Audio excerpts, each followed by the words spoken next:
श्री गणेशाय नमः। ओम श्री परमात्मने नमः। ओम श्री सद्गुरुदेवभ्यो नमः। मातृपितृ चरण कमलाभ्यो नमः। शिव महापुराणाय नमः। गुरुर्ब्रह्मा गुरुर्विष्णु गुरुर्देवो महेश्वरा गुरुर्साक्षात् परब्रह्म तस्मै श्री गुरुवे नमः।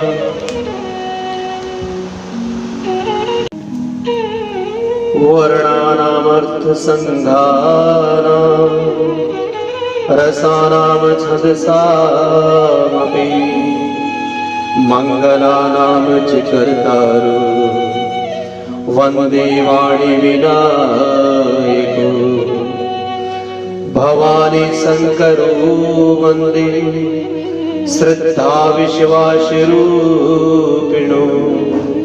याभ्याम विना न पश्यन्ति सिद्धा स्वनाथ समेश्वरो।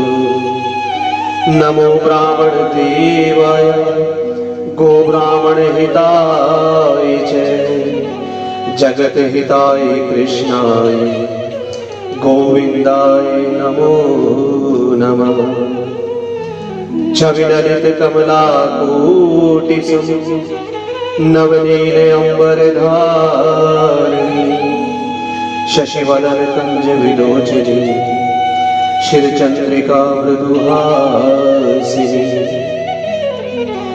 आनंद धन गोविंद मन मंदिर अनन्य निवासिनी घनश्याम हित चातकी घनश्याम हित मोरनी ध्यान मूलम गुरु मूर्ति पूजा मूलम गुरु पदम मंत्र मूलम गुरु वाक्यम मोक्ष मूलम गुरु कृपा। कपूर गौरम करुणावतारम संसार सारम भुजगेन्द्रहारम सदा वसंतम हृदयारविंदे भवं भवानी सहितं नमामि। बोलिए शिव महापुराण की जय, बोलिए बाबा भूतनाथ की जय। शिव महापुराण के कोटि रुद्र संहिता में पूर्व में हमने भगवान महाकाल के शिवलिंग के प्रादुर्भाव का और महिमा का वर्णन सुना।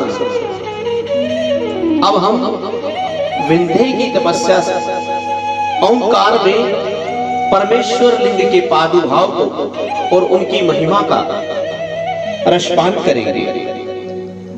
आइए महाराज, ऋषियों ने कहा कि ए महाभागसुत जी, आपने अपने भक्तों की रक्षा करने वाले महाकाल नामक शिवलिंग की बड़ी अद्भुत कथा सुनाई। अब कृपा करके चौथे ज्योतिर्लिंग का परिचय दीजिए। ओंकार तीर्थ में सर्वपातकहारी परमेश्वर का जो ज्योतिर्लिंग है उसकी आविर्भाव की कथा आप सुनाइए। ऐसा विनय करने पर सूत जी महाराज कहते हैं कि हे महर्षियों, ओंकार तीर्थ में परमेश संहित ज्योतिर्लिंग जिस प्रकार प्रकट हुआ वह मैं बताता हूं, प्रेम से सुनो। एक समय की बात है, भगवान नारद मुनि गोकर्ण नामक शिव के समीप जाकर बड़ी भक्ति भाव से उनकी सेवा करने लगे। कुछ समय बीत जाने के बाद मुनि श्रेष्ठ वहां से गिरिराज विंध्य पर आए और विंध्य ने वहां बड़े आदर के साथ उनका पूजन किया। मेरे यहाँ सब कुछ है, कभी किसी बात की कोई कमी नहीं है। इस भाव को मन में लेकर के विंध्याचल नारद जी के सामने खड़ा हो गया। उसकी वह अभिमान भरी बात सुनकर के अहंकार नाशक मुनि नारद लंबी सांस खींच करके चुपचाप खड़े रहे। यह देख करके विंध्य पर्वत ने नारद जी से पूछा कि आपने मेरे यहां कौन सी कमी देखी महाराज? आपकी इस तरह लंबी सांस खींचने का और चुपचाप खड़े होने का कारण क्या है? ये आप मुझे बताइए।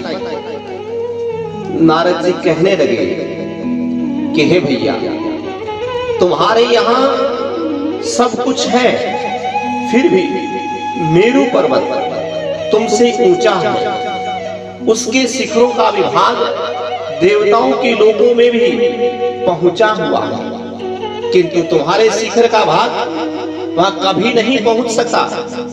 सूत जी महाराज कहती हैं, ऐसा कहकर के देव ऋषि नारद वहां से जिस तरह आए थे उसी तरह चल दिए, परंतु विंध्य पर्वत ने मेरे जीवन आदि को धिक्कार है ऐसा सोचता हुआ मन ही मन संतप्त हो उठा।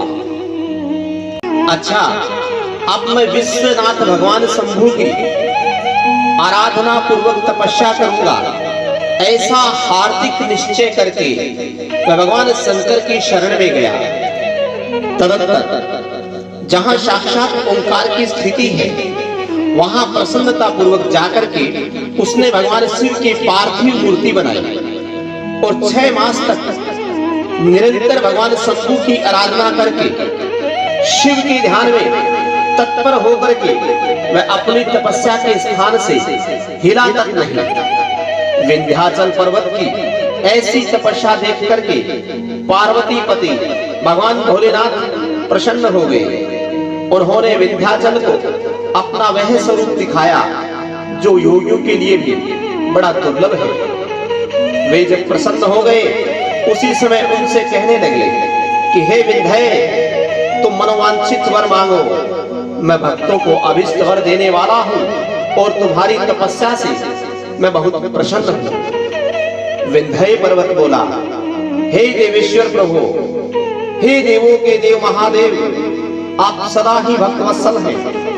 यदि आप मुझ पर प्रसन्न हैं तो मुझे वह अभिष्ट बुद्धि प्रदान कीजिए जो अपने कार्य को सिद्ध करने वाली हो।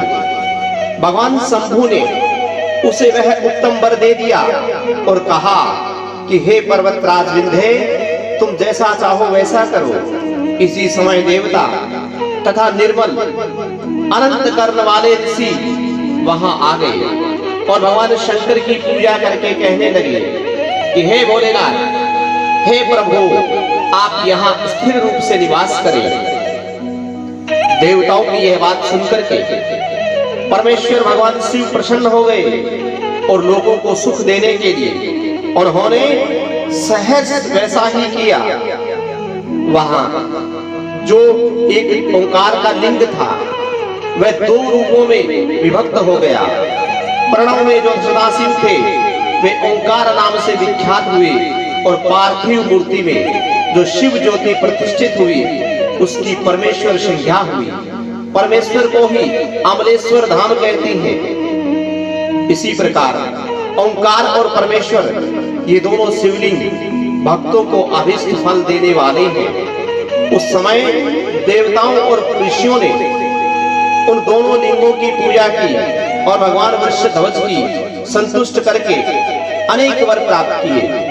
तत्पश्चात देवता अपने अपने स्थान को प्रस्थान कर गए और विंध्याचल भी अधिक प्रसन्नता का अनुभव करने लगा। उसने अपने अभिष्ट कार्य की सिद्धि की और मानसिक परिताप को त्याग दिया। जो पुरुष इस प्रकार भगवान शंकर का पूजन करता है वह माता के गर्भ में फिर कभी नहीं आता और अपने अभिष्ट फल का प्राप्त कर लेता है। इसमें तनिक भी संशय नहीं। सूत जी महाराज कहते हैं, हे महर्षि, ओंकार में ज्योतिर्लिंग जो प्रकट हुआ और उसकी आराधना से जो फल मिलता है वह सब यहाँ तुम्हें बता दिया। इसके बाद भी मैं उत्तम केदार नामक ज्योतिर्लिंग का वर्णन करूंगा। सूत जी महाराज कहते हैं, हे ब्राह्मण, भगवान विष्णु के जो नर नारायण नामक 2 अवतार हैं और भारतवर्ष के बद्री का आश्रम तीर्थ में तपस्या करते हैं, उन दोनों पार्थिव शिवलिंग बना करके उसमें स्थित होकर के पूजा ग्रहण करने के लिए भगवान शंभु से प्रार्थना की। शिव जी भक्तों के अधीन होने के कारण प्रतिदिन उनके बनाए हुए पार्थिव लिंग में पूजित होने के लिए आया करते थे।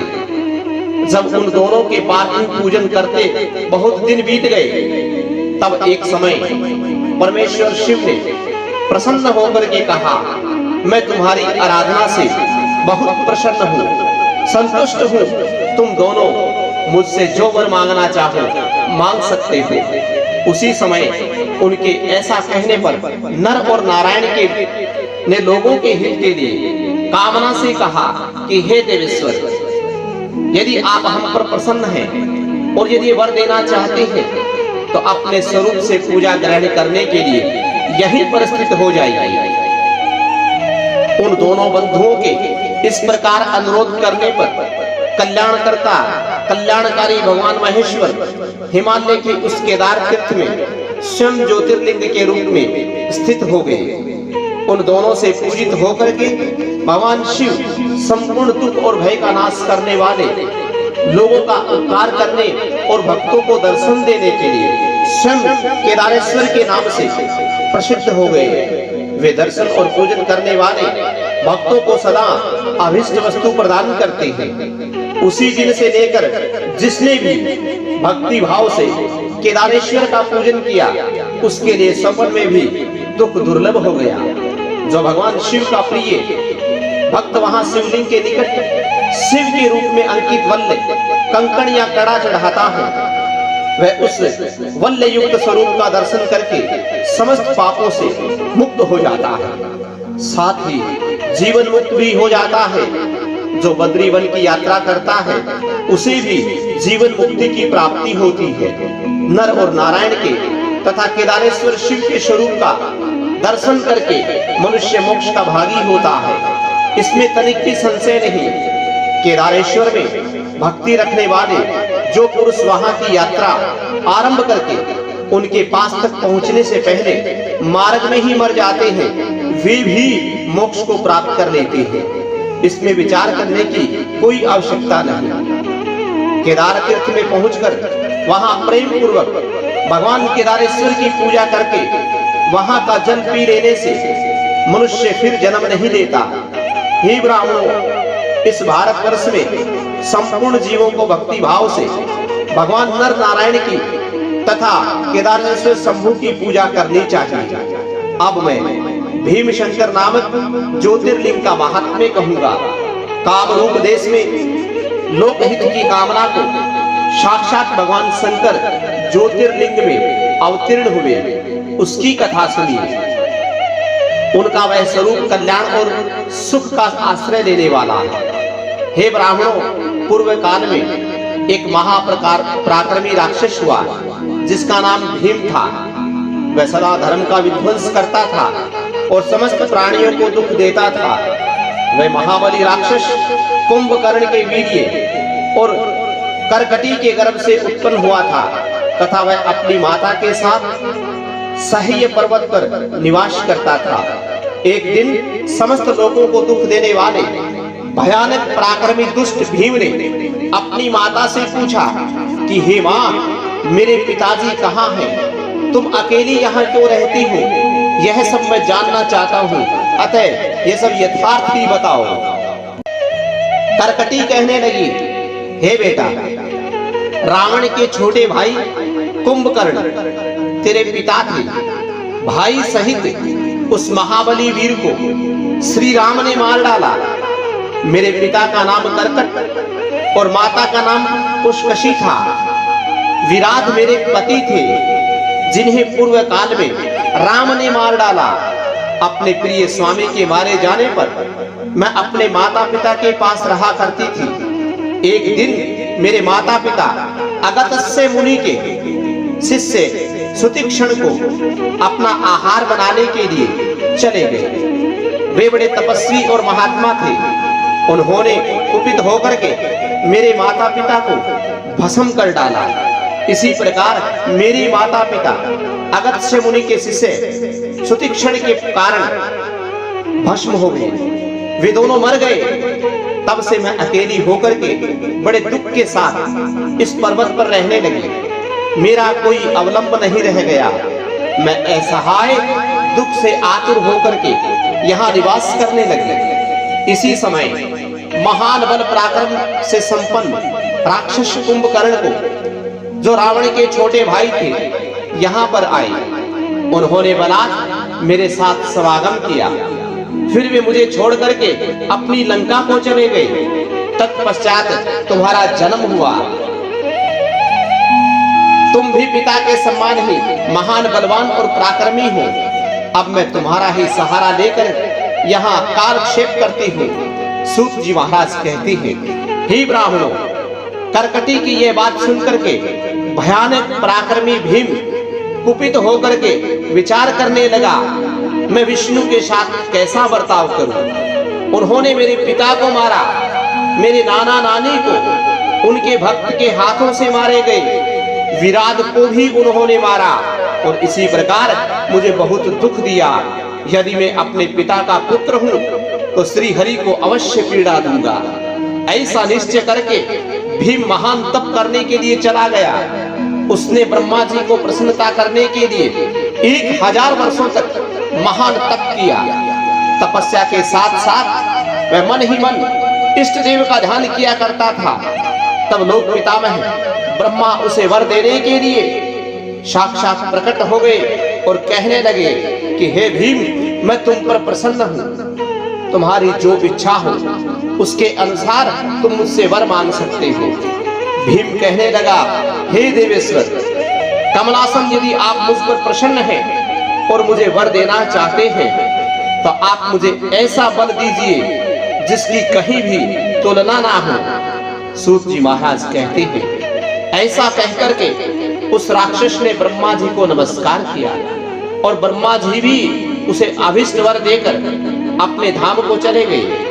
ब्रह्मा जी के अनंत बल पाकर के राक्षस अपने घर आया और माता को प्रणाम करके शीघ्रता पूर्वक बड़े गर्व के साथ कहने लगा, हे माँ, अब तुम मेरा बल देखो।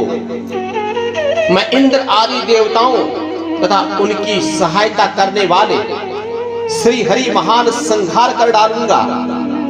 ऐसा कहकर के भगवान का नाम लेकर के वह भयंकर पराक्रमी भीम ने पहले इंद्र आदि देवताओं को जीता और उन सबको अपने अपने स्थान से बाहर निकाल दिया।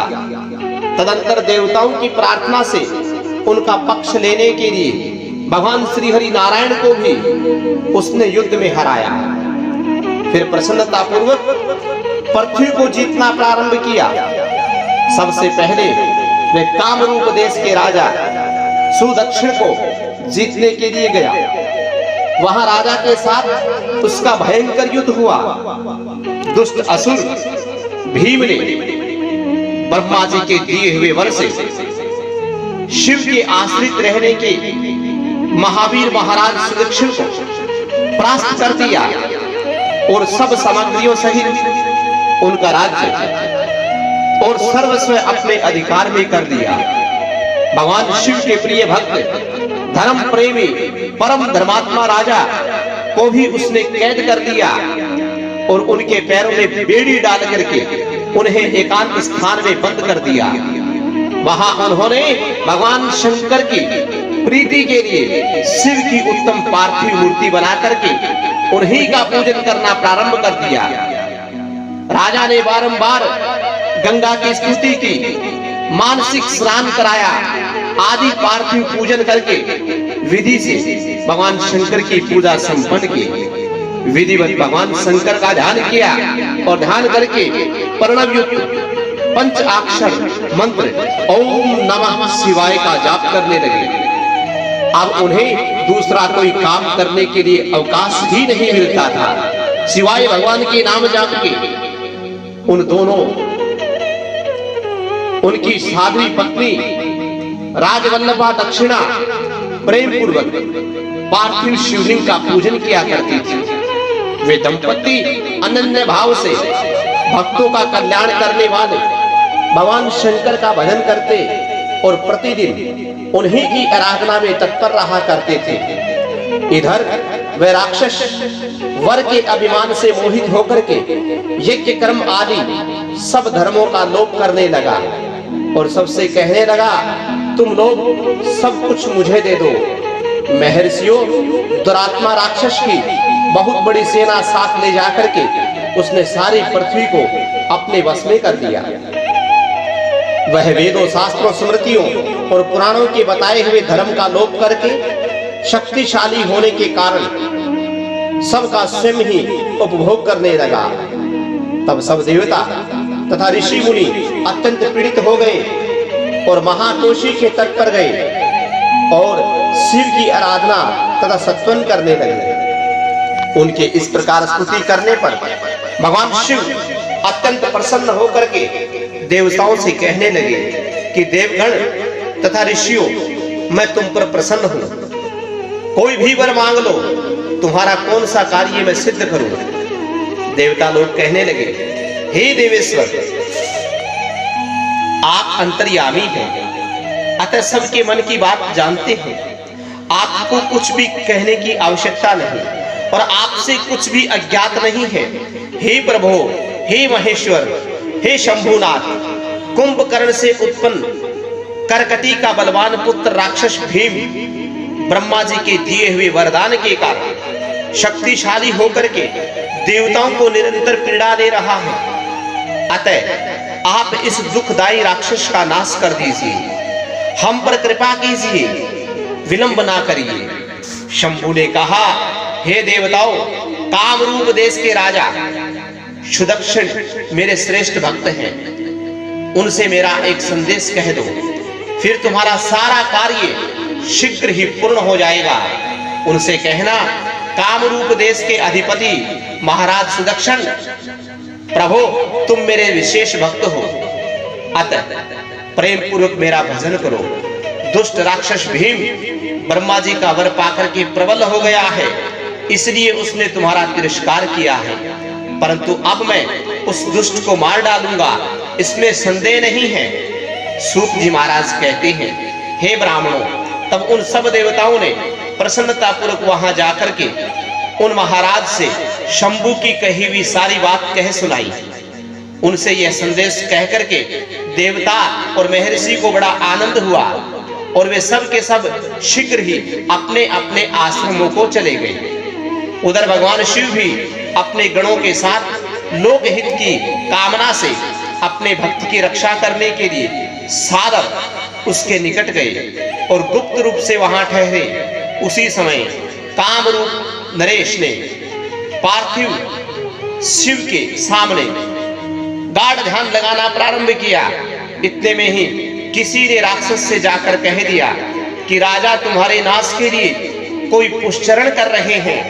यह समाचार सुनते ही वह राक्षस कुपित हो गया और उसको मार डालने की इच्छा से नंगी तलवार हाथ में लेकर के राजा के पास गया। वहां पार्थिव आदि जो भी सामग्री स्थित थी उसे देख करके तथा उसके प्रयोजन और स्वरूप को समझकर राक्षस ने वही माना कि राजा मेरे लिए कुछ कर रहा है, अतः सब सामग्रियों सहित उस नरेश को मैं बलपूर्वक अभी नष्ट कर देता हूँ। ऐसा विचार करके उस महाक्रोधी राक्षस ने राजा को बहुत डांटा और पूछा, ये क्या कर रहे हो? राजा ने भगवान शंकर पर राक्षस का भार सौंपकर कहा, मैं चराचर जगत के स्वामी भगवान शिव का पूजन करता हूँ। तब राक्षस भीम ने भगवान शंकर के प्रति बहुत तिरस्कार युक्त दुर्वचन कह करके राजा को धमकाया और भगवान शंकर के पार्थिव लिंग पर तलवार चलाई।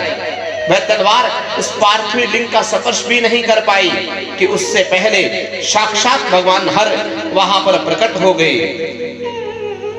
देखो भीमेश्वर, मेरा नाम भीमेश्वर है और अपने भक्त की रक्षा करने के लिए मैं प्रकट हुआ हूं।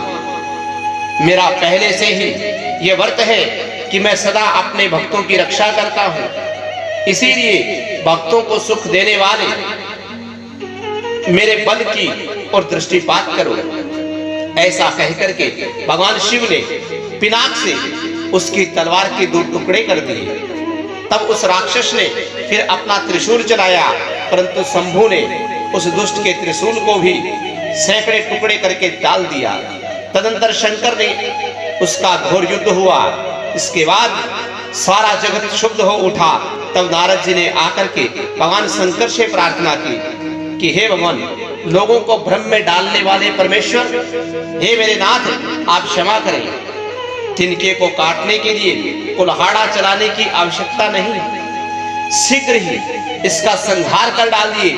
नारद जी के इस प्रकार प्रार्थना करने पर भगवान शंभु ने हुंकार मात्र से उसी समय समस्त राक्षसों को भस्म कर डाला। हे मुने, सब देवताओं के देखते देखते शिव जी ने उन सारे राक्षसों को दग्ध कर दिया। तदंतर भगवान शंकर की कृपा से इंद्र आदि समस्त देवताओं और मनुष्यों को शांति मिली तथा संपूर्ण जगत स्वस्थ हुआ। उसी समय देवताओं और विशेष रूप से मुनियों ने भगवान शंकर से प्रार्थना की कि हे प्रभु, आप यहाँ लोगों को सुख देने के लिए सदा सदा के लिए निवास करें। यह देश निंदित माना गया है, यहाँ आने वाले लोगों को प्राय दुख ही प्राप्त होता है, परंतु हे प्रभु, आपका दर्शन करने मात्र से यहाँ सबका कल्याण होगा। आप भीम शंकर के नाम से यहाँ पे विख्यात हो जाइए और सबके संपूर्ण मनोरथ सिद्ध करेंगे। आपका यह ज्योतिर्लिंग सदा पूजनीय और समस्त आपत्तियों का निवारण करने वाला होगा। सूत जी महाराज कहते हैं, हे ब्राह्मणों, उनके इस प्रकार प्रार्थना करने पर लोक हितकारी भक्तवत्सल परम स्वतंत्र भगवान शिव प्रसन्नता पूर्वक वहीं पर स्थित हो गए। बोलिए भीमेश्वर महादेव की जय, बोलिए भीम शंकर महादेव की जय, बोलिए शिव महापुराण की जय, बोलिए सूत जी महाराज की जय। नमः पार्वती पते हर हर महादेव।